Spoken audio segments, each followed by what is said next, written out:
And you're welcome back. We'll continue with our discussion following the killings in Benue and the visit by the president to the Makurdi, the capital of Benue. Earlier, we had our correspondent Joshua Imarayi, who visited Yewata community in Guma local government area to speak to survivors of the killings and attack by armed herdsmen at night. Also joining us earlier was Yusuf Zariya. Now, joining us to continue with this discussion is Abra. He is a journalist and chairman of the Northern Christian Youth Professionals. Isaac, I want to say thank you so much for joining us, but most importantly, thank you for your patience for being with us since the start of this hour. Now, I mean, you've seen the carnage, right? You've seen the videos, the pictures, everything, not just in Benue, but across the Middle Belt in general, what is really happening. How does the Benue situation compare to what you've witnessed?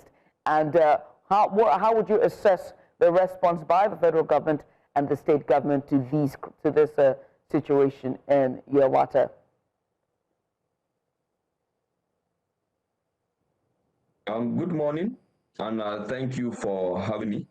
It is sad, and why is it sad? This is something that we've lived with for over decades now. And these attacks have always carried out similar patterns. So it is expected that we should have mastered it, and found a lasting solution for it. So when we see this scale of killing still happening, for some of us who have been covering this insurgency for over decades now, it comes with another feeling of disappointment. But again, this government must be commended. This security apparatus of this regime must be commended. They have some positive sides, some scorecards that have rated them that they've been able, to contain, the problem of terrorism, or would I say insecurity generally, in Nigeria, particularly in the northern region. But if we narrow it down to what has happened to Benue now, it's difficult, again, as I just restate it again, to give them a pass mark. But the government has displayed that they want to take a lasting solution with the establishment, with the approval, of the establishment of the forest guard. Why do I say this? The president was in Makurdi, and he had a town hall meeting where he charged the security heads, both the CDS, the chief of defense staff, and also the IGP, the Inspector General of Police, to ensure that these perpetrators are brought to book. This has always been the pattern. This has always been the pattern. These people carry out attacks. They escape into our forests. The military go after them, and in many occasions, they disseminate them by either arresting them, evacuating them, and killing those that they can kill. Or they leave and go back to their barracks, or return back to their duty posts, which is far away, normally from these forest areas that are ungoverned. Then we'll have it again that these people will go back to these places that they've been chased away. From there, they'll continue to carry out their criminality. So I'm saying that what this government intends to do differently is the approval of the forest guard. And we are convinced that if this forest guard is properly implemented, we believe that they will serve, as that outfit or that barrier that would be in the forest to ensure that the forest is properly governed, to ensure that adequate and proper intelligence is being communicated to the armed forces to either forestall their attack or respond in good time, not allowing criminals have 3 hours or 2 hours of just attacking communities without any response from them. So I'm saying that this government, with their intention to establish the forest guard, they have seen, it is clear that they want to end insurgency. for that. Joining us here live in the studio now is E.A. Jonathan Echavu. She's the co-founder of Censor Empowerment Foundation, an organization working with survivors of displacement and trauma. E.A., it's good to have you in the studio. Welcome. Thank you for having me. Thank you for being here. You can make it this time physically, and I see that you brought The second time she's okay. Yeah. You brought with you a notebook. It must be because you have plenty to tell. You're just only back from some of these parts that have experienced these acts of terrorism. And I use the word terrorism deliberately because there has been calls for it to be recognized as such. Don't call it farmer-herder crisis. Call it what it is, terrorism. We had a former guest, Zari Yusuf, who during the week, after speaking with you during the news, also told that it's not what we're calling it. These aren't skirmishes. And he, for the first time, while interviewing somebody, I heard him use the word genocide because he thought that it had religious undertones. And I couldn't get to ask him. We only just had him a minute ago. I couldn't get to ask him. But you're here now. You've represented our eyes there. You know exactly what's happening. Would you say that the word genocide plays into what we are seeing in Benue State, Yawata, to be precise? Absolutely. So a genocide, as defined by the United Nations and international law, basically says that it's the systemic attack on people, killings in large numbers for economic reasons, religious, ethnic, to gain economic and control, to gain socioeconomic control. So there is that. There's also the other academic discussion about also cultural genocide. We're seeing both. So in the Middle Belt, what we're seeing, we've seen it in Plateau, we're seeing it also now encroaching in Benue, where the cultural part of it is that these terrorists coming under the guise of herdsmen and whatever, displace entire populations, attack as we've seen in Yelweta. They'll displace them and then sit in that community and start grazing. We see people grazing there. If you make any forays into your farm, they'll kill you. And we've seen these large numbers. So since 2009, for example, we've seen across the Middle Belt, we've seen thousands of people killed. Some of the numbers we cannot even verify or to tally up because a lot of the killings are underreported. A lot of people, once it happens, because they want to get over the trauma, they just bury their dead and flee to the IDP camp. Some are actually lost in the farms because if you go to retrieve your bodies, the bodies of your dead, you know, you also get attacked. Even some of the security agents get attacked as well when they go to do that. So absolutely, you know, I mean, I think if someone is able to quickly look up what genocide is and put it up, we're seeing a systemic genocide. We've had situations where the government has tried to avoid that word and the use of that word. But if this is something you've been having for the last, I said 2009, right? So at least we're talking, what, 15, 16 years. Yeah. Does it change anything if they do adopt the use of that word? What does it change? So what that means is that terrorist and genocide. Terrorist and genocide, there's a legal obligation to seriously act. There's a legal obligation to also ensure that you call in you'd have a more concerted effort. You know, the whole downplaying of this started after General Buhari came in, and we started hearing security agents, spokesmen, talking about bandits. Then unknown gunmen became, now became a very wide term. And I'm very glad that we're calling that out and the media is beginning to understand that you have to name it for what it is. I was watching a clip with Reverend Father George Ehusani, where he was at an event, and I think it was a government official or somebody who was saying, oh, you know, you have to media, you cannot heat up the polity. You know, the usual things we say. And that you should say, you know, people killed in a farmer-herder clash. You know, it shouldn't be called whatever. So this was downplaying the entire situation. Downplaying it. And this is what the government does completely. And they even blame the victims. So George Ehusani just said, please stop, let's not lie. You know, in framing things, there's no need to lie. And he said it's a lie from what his work and his work with the Luxterra Foundation. So he's been there. I mean, we all know Reverend George Ehusani. So I asked you that because I wanted to come back to Mr. Isaac Abra here, because Mr. Isaac, you are the chairman of the Northern Christian Youth Professional. Now that these words are coming into play here, what do you think about the use of the word genocide, especially as it regards the elimination of, in quote now, Christian in the region, or even the cultural sense of genocide? Just like what the guest there, the co-guest there has said, it is valid. It is valid. These killings, I mean, have been going on for too long.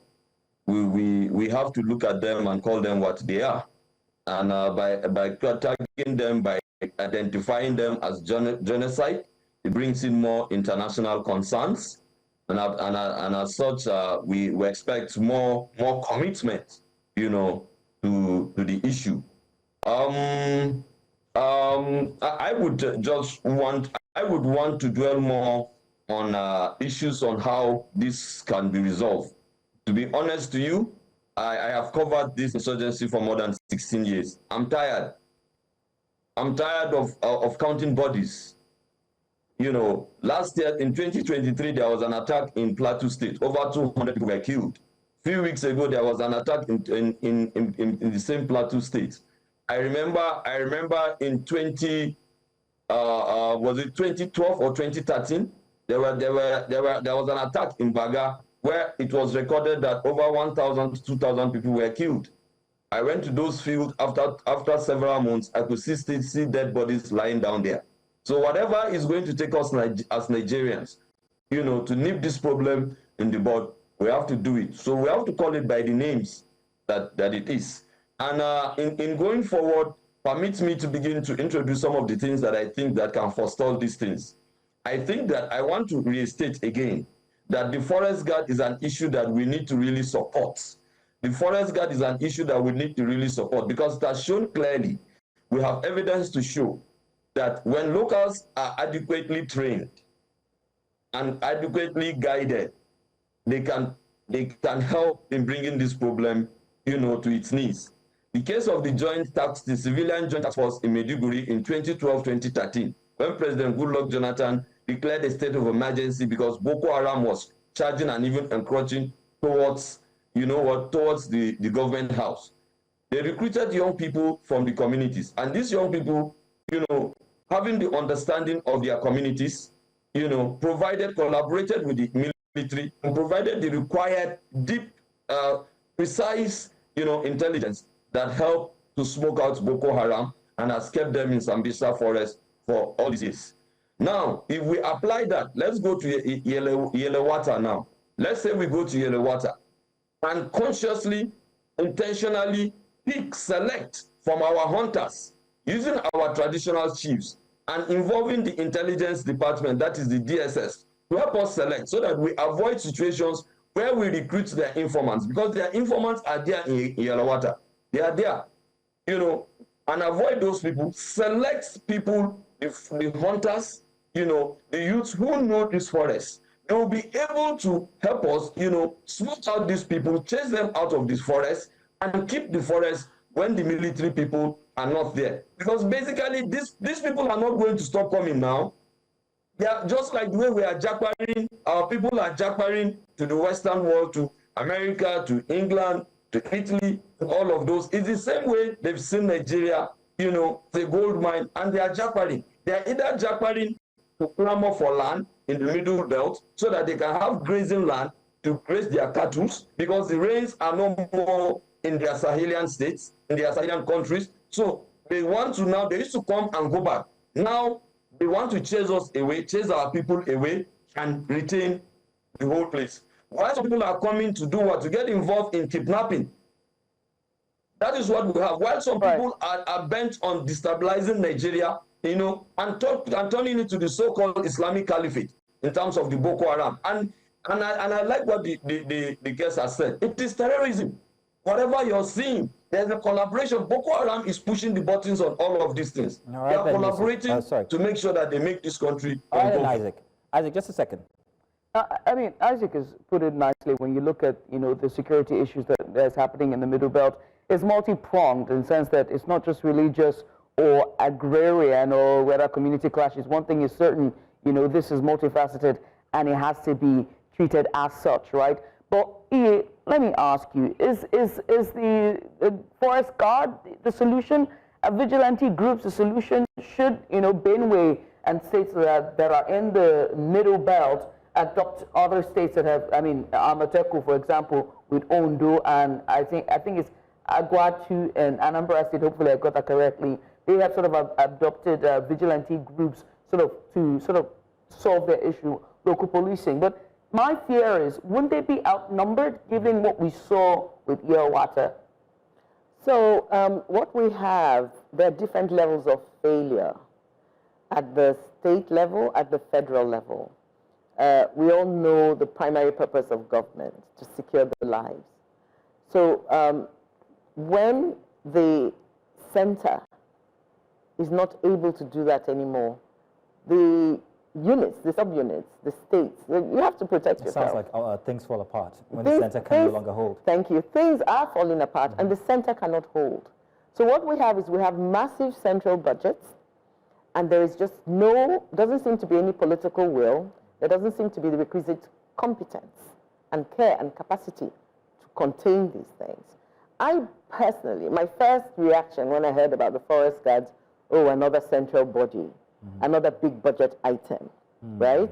Now, it does have its merits, you know, as we've heard about it, it's going to recruit people locally. Because one of the biggest challenges we've had with this whole central structure of our security architecture is that sometimes you send people who don't know the area to go and fight it. So if you go to the east, for example, in the checkpoints, you have a lot of northern soldiers. They don't even know the local terrain. Or language. They don't know the language. Then there are the situations where some of them come with their biases and prejudices. That's not to say it doesn't happen even in local settings.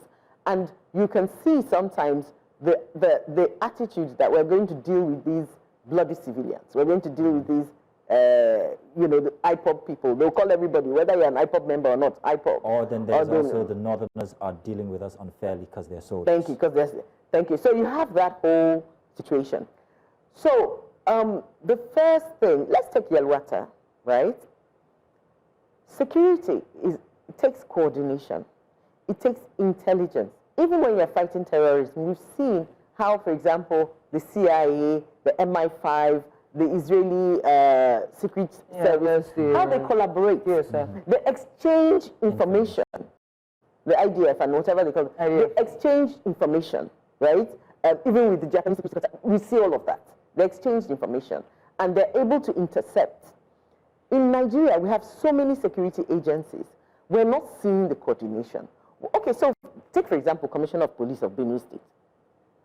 Have you seen him? Have you seen any press conferences he has held to tell us what the police is doing in Benue, right, to go on the trail of these terrorists? So let's do the math. People came from Yelwata, or from wherever they came from, in large numbers, at least 100, on motorbikes, right? How did they get into that area? How did they move? With all the resources we have, where are the drones, where's whatever? There's 72 Army Division down the way. Because I want to delve deeper into the anatomy of weaponry that these people use, since you're on the subject of how they operated only just a couple of days ago. They came in, spent 3 hours. From the report that Joseph Imarayi, our New Central correspondent, gave, there was one individual who told about the kind of weaponry that they had. Flamethrowers, they had AK-47. AK-47. Let me finish, now, I'll let you finish. Maybe you can impute this as well. But when we now impute the thought that, or the suggestion that forest guards should be incorporated into the mix here, what kind of weaponry do they have, and would they be going up against? Is that a safe method to use against these terrorists? And in the end, do we not think that we are only creating a problem for ourselves, because we've seen this before, where they become discontent or not appreciated or angered by something, and they then become the oppressors eventually? We saw that in the Niger Delta. Yes. So impute this into everything else. So I think you're absolutely spot on. The point I was even making, in addition to what you've actually said, is that, you know, these guys came, operated, and they left. We didn't see police. We didn't see DSS. We didn't see military police. going there to say, okay, let's investigate. We didn't see anybody saying we're following their trail, whichever bush trail they came through, right? We've not seen any of that. We've not heard anything from that. Instead, it's just smokes and mirrors. Oh, we're going to do forest guards. That's the new one. CGS comes, or is it Chief of Army? I don't even know which of them came and were accusing the locals of harboring the terrorists. Where's your intel? Where's your proof? So which locals? Who? Well, we see everywhere else in the world how they investigate crime, how they investigate terror. We've seen, for example, the assassination of a lawmaker in America. Within how many hours? They fished the people out. But here, radio silence. Insects is to come and be doing a jamboree and then be blaming the citizens and blaming the victims. So the call for us, and we're calling on all the security agents, before you do a new forest guard, utilize the ones you have optimally and do the work. Because right now, they're not doing the work. There's no investigation. How does something like that happen? And mind you, the intel, they got the intel days before. Because I remember I saw on various groups, people were raising their alarm that there seems to be movement towards the water 2-3 days before. And I have it on very good authority that this information was relayed to Benue security agencies. I've actually asked the people, who did you speak with? Who did you tell? Because we need answers. To confirm that, from all of them. we actually had reports that 2 policemen were actually deployed to Yelwata, but they were overpowered. So it means that they did indeed have 4 2 policemen. Yeah, we'll talk about that. I mean, I said earlier that one thing we have to put into focus when it comes to local policing is that oftentimes they might be outnumbered or not armed adequately. Absolutely. Isaac, I have to ask you, right, as we put all of this into perspective, the gaps in the security failure of having Yelwata happen the way it did. I mean, we've heard that there were 2 police persons on standby in Yelwata from EA's submission here. 3 days before the attack, there was, sort of intel going on that there were sort of suspicious movements around that area. Mind you, weeks prior to this attack, there was in the news that the head of Nigeria's chief of staff was going to be relocating to Makurdi, the state capital. There were checkpoints at every important location scattered across the state, yet this happened. Is it trust deficit? Is it lack of proactiveness in terms of the intelligence that they get? What exactly are the gaps that we're seeing before local policing comes into picture? Isaac.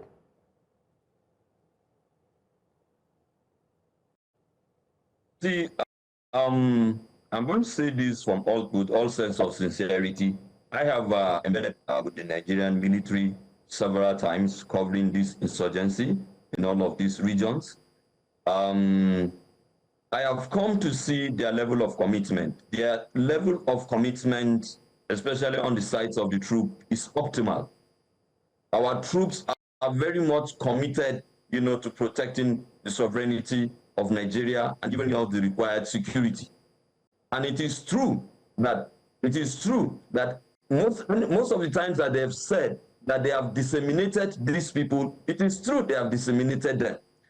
The difference, I repeat myself, has always been that if these military people, this police, will leave this forest. Our problem in Nigeria is in the forest. Our problem is in the forest. And how many what is the number of the military personnel that we have? The last time I checked, I think it was about 260,000 thereabout, all put together, operating in the southeast, operating in the south-south, operating in the northeast, in the north-central, in the northwest. I am saying that our military have been overstretched all these years. And I'm talking from a human point of view. Our military have been overstretched. They've been fighting this war for quite a long time. Definitely, complacency have set in. So what do we do now to support them, to complement them? And I've given evidence that the complementary role of the civilian joint task force in Maiduguri helped the military to chase out the Boko Haram in 2012. That was what saved Maiduguri from falling. That's why I brought the instance of a state of emergency had to be declared that time. So I'm saying here that the forest, we need to be guarded. And yes, let me quickly put in there. Yes, there are issues of people, of saboteurs, even within the system. But are we going to say that because this system was not, there are saboteurs within the system, then we now allow our people, the innocent people in the villages, not to have a role in protecting themselves? Instead of these calls that these people should just protect themselves, Isaac, why don't we get them together? And this was what I said. We're going to do it consciously, intentionally. It's a selection process. All right, then, Isaac, very interesting that you're being intentional about that suggestion there, giving us samples from what happened in 2012 regarding Boko Haram and the civilian task force. That might help here. But let's bring in our other guest. We have Devo Okorie. He's joining us. He's political and development expert here. He's also been on the show numerous times, and he's very passionate about this subject. Devo, you're welcome. Thank you very much for joining us. Devo, we've had very many guests in this morning, including our own news central correspondent who was on the ground to see what happened after the killings. It's a very gruesome and worrying event and situation, the pictures that he brought back. But there's so much still to discuss, especially with the president's visit and all the matters that it has bubbled forth. There was also the talk of reconciliation, which seems to muddy the waters when it came up. The questions were reconciliation with who exactly? What exactly are we reconciling for? There was also much talk about his visit not being politicized in comparison to what has happened inside of River State and the swiftness with which a state of emergency was declared there, even though no lives were lost. But in this case, we have about, still yet unconfirmed, 200 lives lost, and yet no state of emergency. Devo, your take, please. Yes, thank you very much for having me. What I'd say is I know there's not enough time. Can you hear me? Loud and clear. Okay, there's not enough time, but I will try my best to make sense out of this confusion. Because literally, from what you've heard from your two guests, it's literally the same pattern, the same cycle of deaths and blood spilling all over Nigeria, decade on top of decade. And, you know, at some points, what I want us to do is to begin to connect the dots. And simply what I'm saying is this. In summary, the Benue massacre was the usual killing of Nigerians who were innocent, who were harmless, by ghosts, people we cannot see, people who even the military and the police joined together with the DSS have never been able to get to the root or catch who is behind it. Such tragic, gruesome, gory deaths, split in the throat at night, burnt alive, at least based on the videos that we saw from media and other people who were. Most times we don't take our time to actually scrutinize. When I say scrutinize, let me bring in the politics of this. I need you to understand that if the military and the police, the DSS, all the security architecture and forces in this country continue telling us that they cannot, you know, expose who we're dealing with or what we're dealing with, then that points the finger that there may be a political dimension to this. And when I say may, I'm actually saying everything is political. They say that all politics is local. They also say that all insecurity is local. And what that means is it's not a case of us not knowing or denying that they know what is behind it. Literally, we're all involved. And what is happening basically is that innocent citizens are at the crosshairs of political battles. Count anywhere in the country you see this happening. It's the same playbook over and over and over again. Haven't you noticed the same pattern that when this is happening, it just seems as if, like in Benue, there was a military cantonment with special forces. They were of no use.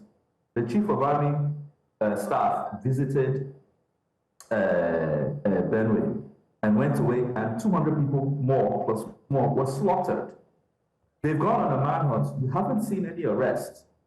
Most times, that's for Benue. Let's roll it back to Plateau. The same, they come from different locations. They kill people, murder people in the night.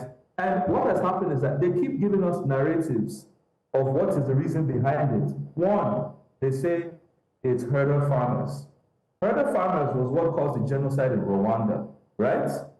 If it was herder farmers, then you would have herders that you can talk to and say, hey, why did you go into such a gruesome acts? Farmers, why did you go into some gruesome acts? But we never get to that part. They say it's religious, Muslims and Christians, but you never see the bodies of people who would say, oh, because they attacked us, we decided to attack them. They tell you it's land grabbing, that some herders came in, killed a few people, chased away the residents, and they're inside the bush, but the military is not able. Think about it now, even governors, the Taraba governor, Benue State governor, they've pointed to local governments and areas where, in quotes, the marauders are staying. The military, with its full capacity, has never been able to go in and get them. So is it that we don't understand what we're doing, or we're not seeing clearly? But I would have you know that when the president told the governor to go and reconcile with people, you ask me, who is to be reconciled with? When you speak with the executives of Benue State, and I'm talking about the governor, plus the House of Assembly, plus the federal senators and reps, they begin to tell you of another story of a fallout of political family nature, meaning between George Akume and the governor, who claim nobody's sure who is the leader of the party in the states. Now, can we understand that such political fights lead to what they call instability in governance? It leads to the security architecture breaking down. The same thing you saw in River State, which was an ex-governor who facilitated, as usual, between Godfather and Godson. And when the Godson went rogue or decided to have his own idea, what happened to River State? Not only was there back and forth and breakdown in governance and security architecture, before we knew it, a state of emergency without a liter of blood was called on River State. And you want to come and begin to discuss the fallout? No, it is clearly a political fight. The same thing in River State. So I put it squarely at the doors of the political members in Benue. So if Benue people want to resolve this issue, okay, first, it will take a while to resolve the politics. So the Benue people are going to have to defend themselves, because clearly the security architecture is not coming to their aid. If they want to give it a few more weeks, a few more months, they will come back again. We've seen this pattern. So it's safe to say this will continue until there is sincerity of purpose at the top. Hello, am I making sense? Yes, you are. Devor, we want to say thank you for that submission. I mean, it just as we wrap up this conversation, I wish there's enough time, but we have taken all the time that we can afford to take on this topic. So I'm just going to give everyone 30 seconds of their final remarks as we round up this hour, starting with you, Mr. Isaac Abra. 30 seconds, please. Yes, everything that the last speaker has said, you know, identifying them as stories, they are not just stories, they are facts. They are the realities that has contributed to us getting here, you know, from the climate change, from the interreligious crisis, you know, from breakdown, bad governance, and all of that. It's a periphery of what has gotten us to this place. And it is not that our military are not committed. We've had Shekel, who was the commander of Boko Haram, has been disseminated. He has been taken out. A lot of their commandants have been taken out. So, and that is not to say that it is Uhuru yet. We're still here with the problem. And I want to quickly cue into his last sentence, where he said that the people of Benue should come in and defend themselves.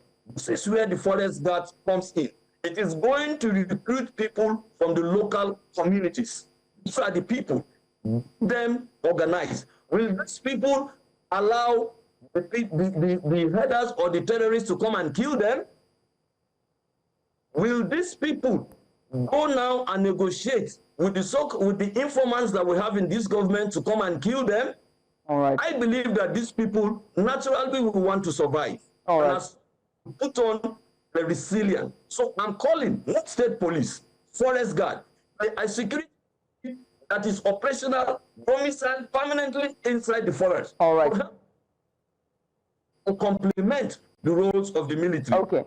Many thanks. That's Isaac Abra. Let me come to you here in the studio, EA, for your remarks. Final remark, 30 seconds. My word to the security agencies, get the killers, and to the government, get the killers, try them before you start telling us what reasons are behind the killings. Let's save lives first. So, and then also, in all these years, we've not heard about who are the funders. Who is funding this thing? Where's the investigation? So we need them to investigate. And I'm going to call on media houses like your good selves. We need the IG of police in this place. Let's be hearing from them. The Commissioner of Police of Benue, the National Security Advisor, the Chief of Defense Staff, Chief of Army Staff, not for them to come and tell us their conjecture of what they think. They should tell, what are they doing? What are they doing? What investigations have they done? What forensics have they carried out? The terrorists that the UAE, was it Saudi Arabia, for example, named, what has happened to that list? Have they arrested them? Who are the funders? What are they doing, for example, with the National Identity Card database? How are people able to come in and operate without these things? We need to put the security agents and our government on the hot seat. It's not for citizens to be investigating these things. Ours is we need protection. We're paying them taxes. They're living very large and comfortably.